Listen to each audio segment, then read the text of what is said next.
friends, it's Christy. Welcome back to my channel. Today I'm going to be making a card using Hello Bluebird's Frosty Mornings and also the little bird from My Snowman. So I've stamped out my images in Lawn Fawn jet black ink on Neenah Solar White cardstock, and I'm going to be coloring with my Copic markers. For my first girl, I wanted her to be fair-skinned, so I'm using E000, E00, and E11. I'm laying in some shadows up under her hairline and on her neck where her face would be casting a shadow down below, and also a little bit on the backs of her hands. I used the E11 for that, and then I'm blending out with the E00. I also added just a touch of a shadow behind her nose with that E00, and then I'm going to come in with the E000 and blend everything out. I probably could have gone a little bit darker on the shadow behind her nose because it ended up getting blended out completely, but I wasn't sure if I wanted that to be there or not, so I just left it. And then I used RV11 to add in some rosy cheeks, and I colored over that with the E000. For the second girl, I wanted her skin color to be a shade darker, so I took away the E000 and I'm adding in the E13. So I'm going to use that to lay in the shadows along the right side of her face and up under her hairline and on her neck and her hand. I did realize later that both hands are visible, so I forgot to color the one on the left, but I'll go back and do that off screen a little bit later. So I blended out the E13 with the E11, and then I'm going to finish her off with the E00, and then I'll take that RV11 and add some rosy cheeks on her as well. And because that color wasn't as pronounced on that skin tone, I decided not to blend it out. So I'm moving on to the first girl's hair, and I decided to color her kind of to look like me. I have dark reddish brown hair, so I'm attempting to achieve that look on her. So I'm using E11, E15, E17, and E29. I know I have the E19 cap up there. I actually had the wrong cap on my marker on the one end, so I didn't realize it until I was finished coloring. That is E17. So I'm starting with that E11 and laying in the places where I want my shadows to be. So normally I color darkest to lightest. The exception is when I color hair, and that's just because I'm not very confident with hair, and I like to work my way up to the darkest because it's very hard to take dark color away if you add too much. So with something like this where I'm not 100% sure how it's going to turn out because it's not something that I do very often, I'm going to start with my lightest and work up, and that way I can make sure not to get too heavy-handed with those darker colors. So once I laid in the shadows with the E11, I began to build those up with the E15, and now I'm taking that E17 and darkening them up even further. You can see that I'm still leaving wide areas where the highlight is eventually going to be. And then once I get all of my dark colors and start to go back down in the reverse, I'll start to encroach on those lighter areas and eat up more of that space. So now I'm using that E29 to really add some nice depth in the places where I want there to be the darkest shadows. It's mostly areas that are kind of like curved behind her ear or in the part of her hair where it would be close to the head, and anything that's kind of bumped out, that's where I want my highlights to be. So I'm working back down in the reverse now with that E17 and just like I said, eating into that white space and taking up more and more now that I'm on my way back down in the reverse. And then I'll bring that E15 in even farther, and I'm just leaving a little bit of area left for that highlight, that E11. Now you can leave a little white space if you want to. That makes the hair look really extra shiny, but I decided to cover mine up. So I'm taking that E11 now and going over those areas and filling them in, and you can see that creates a lot of movement in the hair. Now I did go back with that E29 and add a tiny little bit of extra color in those darkest nooks and crannies, but I did that off screen because I'm trying to cut down on the length of this video because it is going to be very coloring heavy with images like these. Moving on to my second girl's hair, and I wanted it to be kind of like a lightish brown, so I'm using E31, E33, E35, and E47. So again, I'm laying in those shadowed areas with my lightest shade first, kind of mapping everything out for me, and then I'm going to start to build that color up. So for her, it's a little bit different because she's got that hat on that would also cast a shadow on the top of her head, but there's not a lot of hair showing there. So if I put too much dark underneath the hat, there's not going to be any room for highlights. So I'm making that just this tiniest little line that's, that casts shadow there. And I'm going to keep it as thin as possible so that I have some room to have all of these shades in there. So now I'm coming in with that E47, that's my darkest shade, and laying that final shadow in.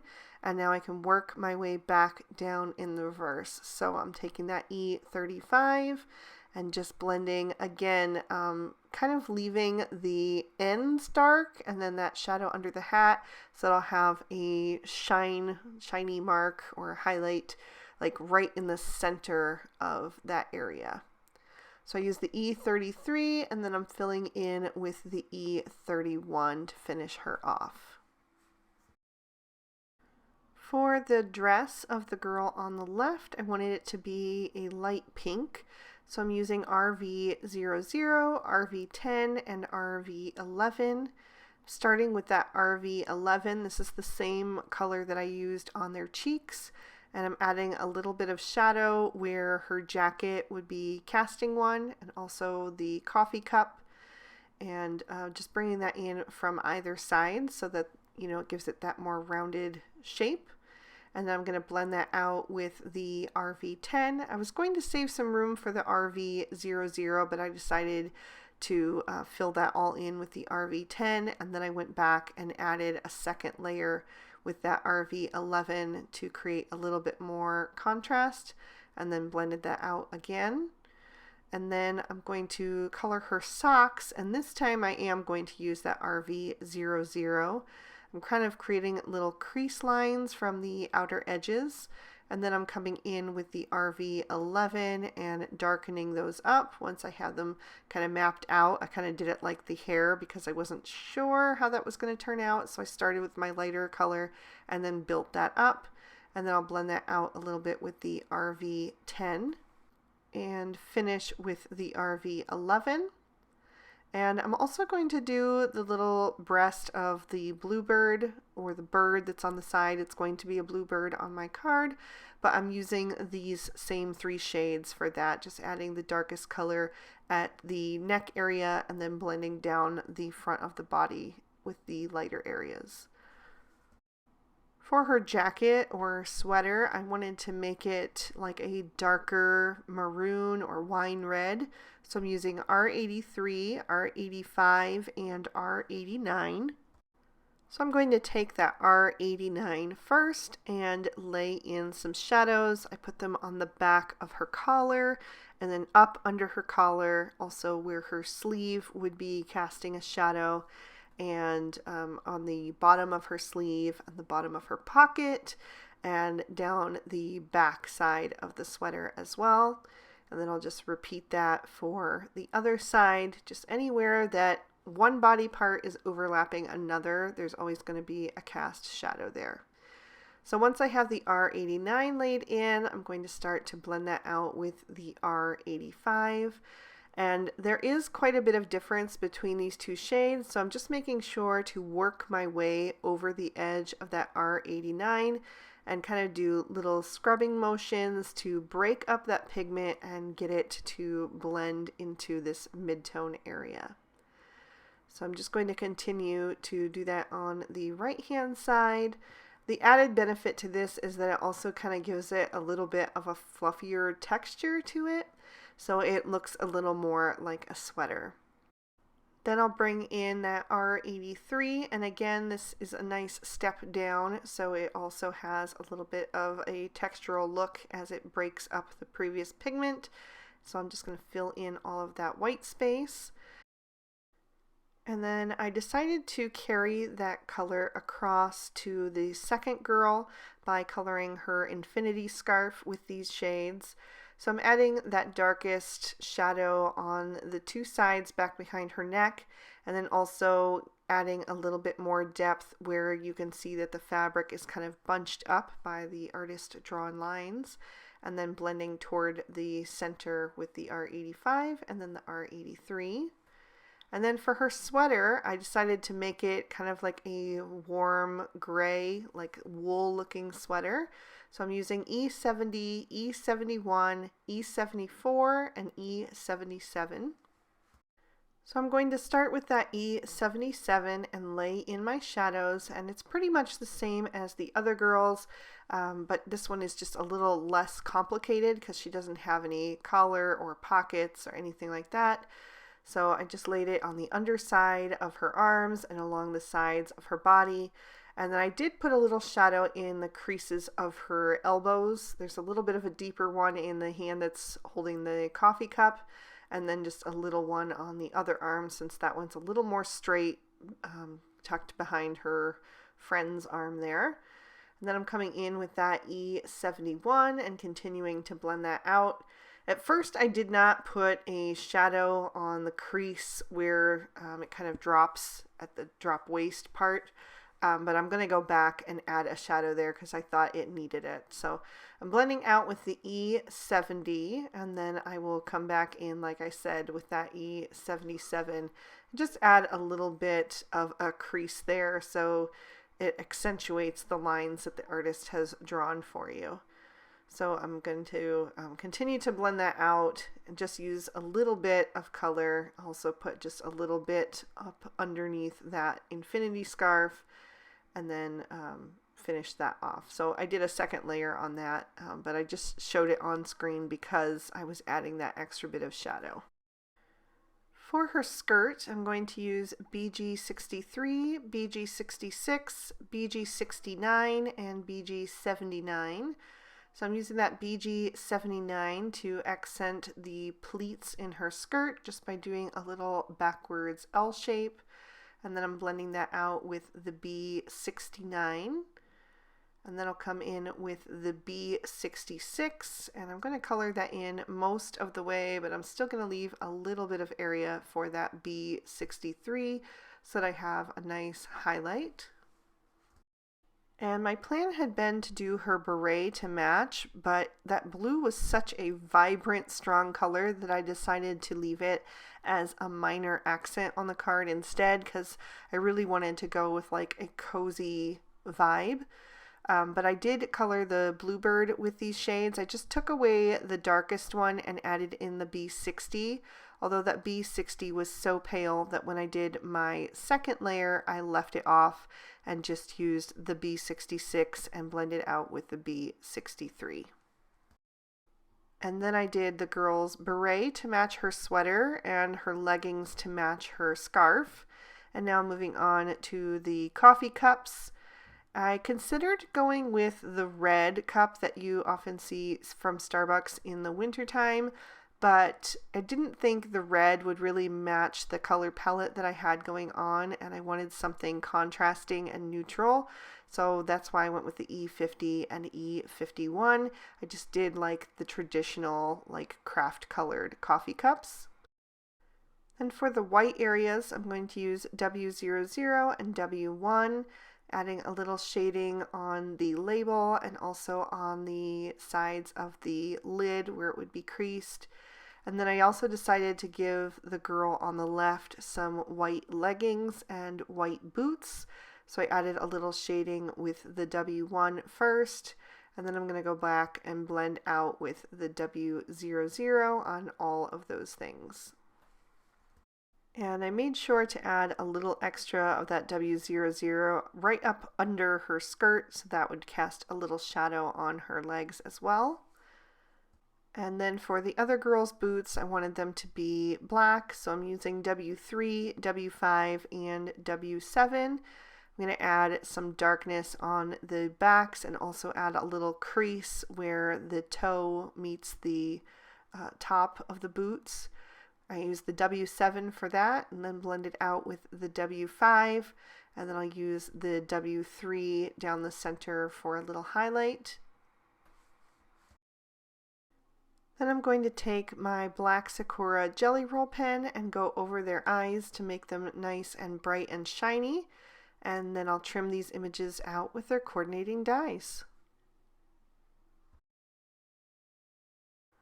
For my focal panel, I've taken one of the Mama Elephant Pika frames and die cut that out of white cardstock. And then I also use the Lawn Fawn Simple Stitch Hillside Borders to create a ground. So I'm going to start with that, and I'm actually going to be using a technique that I did recently on a card, and I really enjoyed how it turned out, so I'm going to try it again, and that is ink swiping. That's what I'm calling it. I don't know if there's an official name, but I'm taking two different shades of ink and I'm going to just swipe it on the bottom of my card and create kind of like a texturized background. So I used Lawn Fawn's Manatee ink, and then I added a few touches of Hippo, and this ink does dry back quite a bit, so it will get lighter as it dries. Then I went back to the Manatee ink pad and just did a few more swipes to help everything blend in. So that is the ground, kind of like the sidewalk or whatever you want it to be. I'm going to wipe off my mini media mat, and then I'm going to work on the rest of the background. And for this one, I'm using Ballet Slippers and Peachy Keen ink. And again, I'm just turning that paper and kind of swiping on color and, trying to create kind of a little bit of a, I don't know, it's almost like a plaid pattern or something like that. Not quite, but it's just something interesting. And after all of that time spent coloring, I thought it would be fun to do a background that was really quick and easy, but also visually interesting. So I'm going to pop the ground piece into my Misty and stamp in that Hippo ink.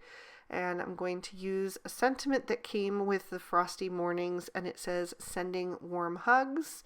Because that is the same ink that I used for some of that swiping, I'm going to stamp it down several times to get a really dark impression because it is going to dry back again.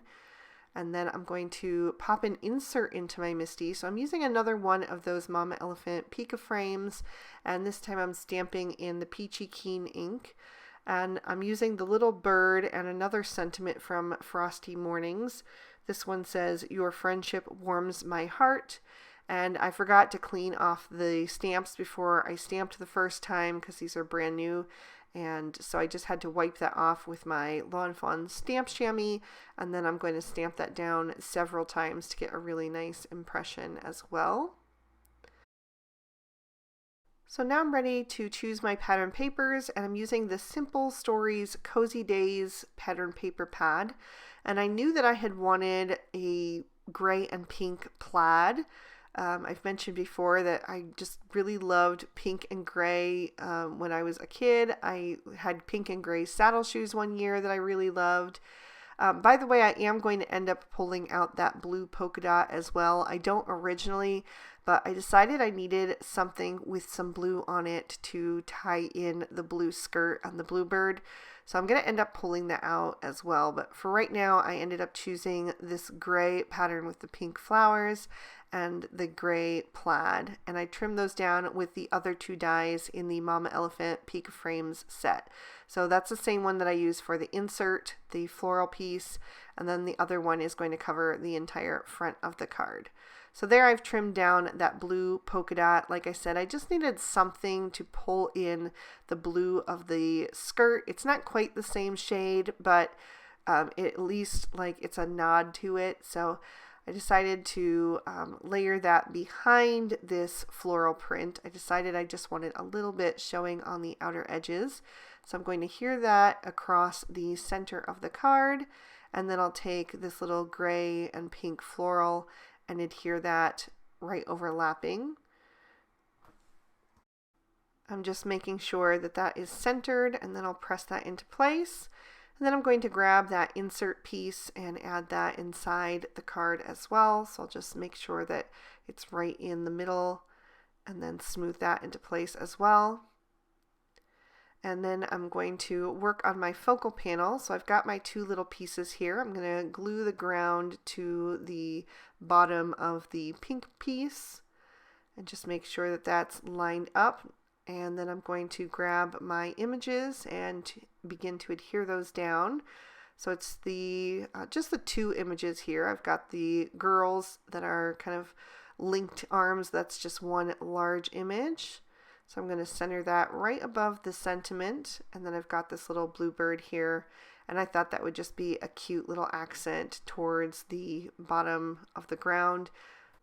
But after looking at the focal panel, I decided I needed something blue over on the left-hand side of the card. So I'm going to add a pattern to the girl's dress. So I went back to my B66 marker, and I'm going to do a very simple 4-petaled flower. It's almost like a fat X. And it's going to look a little bit funny at first, but trust me, it's going to be fine once I get all the pieces put on there. So I'm just adding a few of them here and there. I didn't want too much. I just wanted a little sprinkle there, and my marker looked like it was going to leak, so I just scribbled a little bit off on a piece of scratch paper there. So then I'm going to come in with a YG67 marker, and I'm going to add a few little leaves, and some of them I'm going to put near the flowers, and then I'll also add a few kind of just floating on the fabric. I'm going to use a different green for those. I'm going to use YG63 and just kind of create more of a pattern there so that it looks a little more complete. Then to really make them look like flowers, I'm going to come in with a white gel pen and add the centers. And then this is also going to match that blue and white polka dot pattern paper too, because it'll have those little white dots in the centers.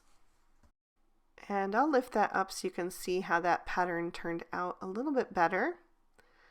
So I'm going to adhere the focal panel to the card using some foam tape. So I'll peel off those release papers, line that up in the center, and then press that down into place.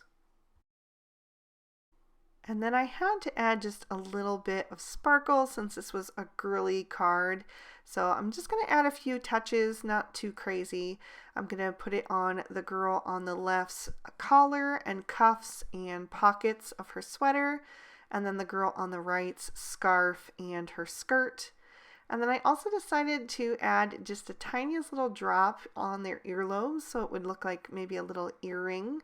I could wipe that off if it didn't work out, so I decided to just try it. But I ended up liking how that looked. So I'm going to lift that up to the camera so you can see all of that sparkle and shine and give you another peek at the inside. I hope you guys enjoyed this one. I had so much fun creating it. If you did like it, please be sure to give the video a thumbs up and subscribe and ring that notification bell so you don't miss any future videos. If you're interested in any of the products that I used today, you'll find those listed and linked in the description bar below the video. And if you'd like to keep watching, here are 2 extra videos I thought might also interest you. You can click on either one to check them out. I hope you all have an absolutely amazing day. Bye-bye.